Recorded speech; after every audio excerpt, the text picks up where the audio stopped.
catégories. Première catégorie destinée en tout cas aux responsables, notamment la zone ou l'ODCAV, ou également les présidents d'ASC, vraiment de parler, sensibiliser en tout cas les populations, les joueurs, les acteurs pour une maîtrise des textes, parce que durant les discussions, il a été quand même diagnostiqué que parmi les causes de violence, il y a une non-maîtrise quand même des textes, l'ignorance même des textes. Et pour cela, nous avons vraiment recommandé à la zone de faire des forats, des séances de formation jusqu'à l'échelle locale pour vraiment sensibiliser les acteurs sur les règles de jeu, sur les règles, en tout cas les 17 lois, comme on les appelle, pour que les acteurs puissent connaître en tout cas les textes. Parce que s'ils connaissent les textes, je pense qu'on peut diminuer les cas de violence que nous connaissons. Et l'autre recommandation destinée aux maires, aux collectivités territoriales, j'allais dire, là aussi, c'est de libérer les fonds ou les subventions pour permettre en tout cas à ces ASC de pouvoir dérouler leurs activités comme il faut. Et dans la même occasion, nous avons demandé, et les ASC aussi, en contrepartie, de jouer des activités citoyennes, en tout cas de jouer leur partition citoyenne pour leur communauté, notamment le reboisement, le désherbage, les activités de cette secteur, entre autres, ou même les activités de renforcement de capacité, des cours de vacances même, j'allais dire. Là aussi, ça fait partie aussi des actions sur lesquelles nous attendons les ASC. Malheureusement, il est en tout cas regrettable de le dire, à Goudomp quand même, nous voyons que ces actions-là restent encore à se concrétiser. Et là, nous saisissons quand même la tribune pour inviter les ASC à redoubler d'efforts, vraiment pour jouer leurs actions citoyennes quand même pour la communauté. Et la troisième recommandation également, c'est la présence obligatoire des forces de défense, de sécurité quand même, au niveau des terrains. En tout cas, que ce soit la gendarmerie, les sapeurs-pompiers aussi, doivent nécessairement être présents durant les matchs. Et pour ce aussi, nous avons vraiment donné des recommandations quand même aux organisateurs de veiller sur ça, qu'il y ait cette présence de ces forces de défense. Là aussi, ça permet d'éviter les cas de violence. Et ces forces de défense aussi veilleront également pour encadrer les matchs, durant le match et même après le match, ils vont faire tout pour vraiment encadrer les supporters pour qu'ils rentrent tranquillement. Et l'autre peut-être recommandation aussi sur laquelle j'ai insisté aussi, c'est les visites médicales aussi, qui me semblent être très important aussi pour les joueurs. Parce que c'est les questions de santé aussi, souvent nous avons tendance à les négliger, alors que c'est très important. En tout cas, nous avons constaté au niveau même national que nous constatons même au niveau professionnel des joueurs qui tombent sur le terrain. Et là, ce n'est pas souhaité, en tout cas, pour ces activités de navétane. Donc, sur ce, nous recommandons quand même que ces joueurs puissent faire leur visite quand même médicale auprès des médecins quand même aguerris pour que vraiment éviter ces pareilles situations. Je pense que la circulaire de Madame la ministre des Sports aussi, de la jeunesse et des cultures aussi, nous l'avons reçue, et qui a établi une fourchette allant du 15 juillet au 15 octobre ou plus tard. Et sur ce également, nous avons resté quand même très fermes là-dessus pour dire que tous les matchs devront être joués dans cette fourchette. Et même les finales aussi, y compris même les finales. Parce que souvent avec les acteurs, ils ont l'habitude de dire que voilà, nous avons vu les matchs des phases de poule, nous attendons la finale en période de décembre. Là, vraiment, nous voudrons rester très intransigeants, être très clairs pour dire que les matchs, les finales, en tout cas, tous les matchs doivent se jouer nécessairement durant la fourchette établie par Madame la ministre. Donc sur ça, vraiment, nous veillerons à l'application de cette mesure au niveau de Goudomp, sur toute l'étendue du département. N'oubliez pas de liker la vidéo si elle vous a plu et si vous êtes nouveau parmi nous, n'hésitez pas à vous abonner en activant la cloche des notifications pour ne louper aucune de nos futures vidéos. Ceci étant dit, c'est parti. Comme ni nga ko waxee rek dañu am culture wala aada di def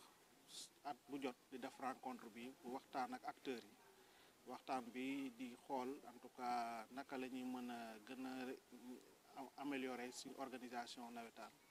Et si loolu vraiment waxtaan bi nekkoon waxtaan bu am solo permettre nañu gën a xam causes yi nga xam ne la ñuy gën a gis si ñu indi violence si pendant les nawetaan. Loolu sur loolu nag joxe nañ ci ay recommandation yi si jiitu mooy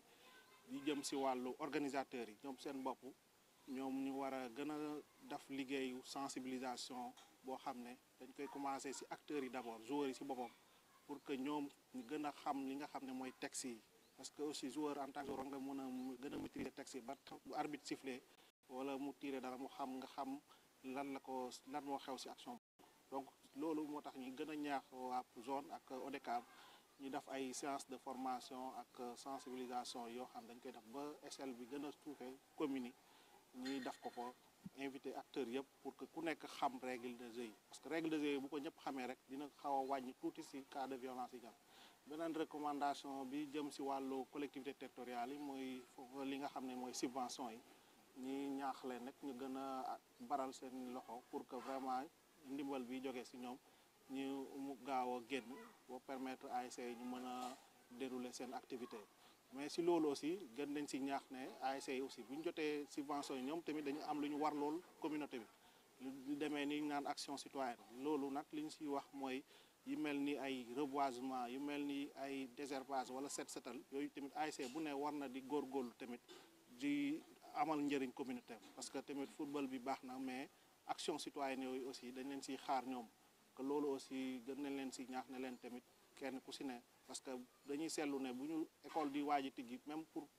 école yi nga xam ne day nekk ci ASC yi ci quartier yi sax kenn du ko ba en tout cas désherber donc loolu ñu ngi ciy gën a invité ASC yi gis nañ ne Goudomp nag loolu daf fi sooxe trop action citoyenne yooyu moom ASC yi fulaaluñ ko que occasion la pour ñun vraiment ñi gën leen ci ñaax gën leen ci invité pour que ñu gën a góorgóorlu ci fàll boobu vraiment daf rédaction citoyenne daf reboisement daf yi ni mel daal vraiment pour que ñu amal njëriñ li nga xam ne mooy communauté bi beneen recommandation bi mooy bi ci am solo sax bi ci ëpp waroon nekk ci kanam mooy li nga xam ne mooy présence des forces de défense et de sécurité yi ci terrain parce que loolu dañuy jëpp ne organisation bu nekk match bu ne war na am gendarmerie ak li nga xam ne mooy sapeur pompier ci terrain bi parce que ñooñu bu ñu fa teewee day xaw a diminuer un peu li nga xam ne mooy violence yi ñu mën a yi ñuy constater loolu moom wax nañu du ñu nangu benn organisation match bu amul li nga xam ne mooy gendarmerie wala sapeur li nga xam ne loolu aussi tamit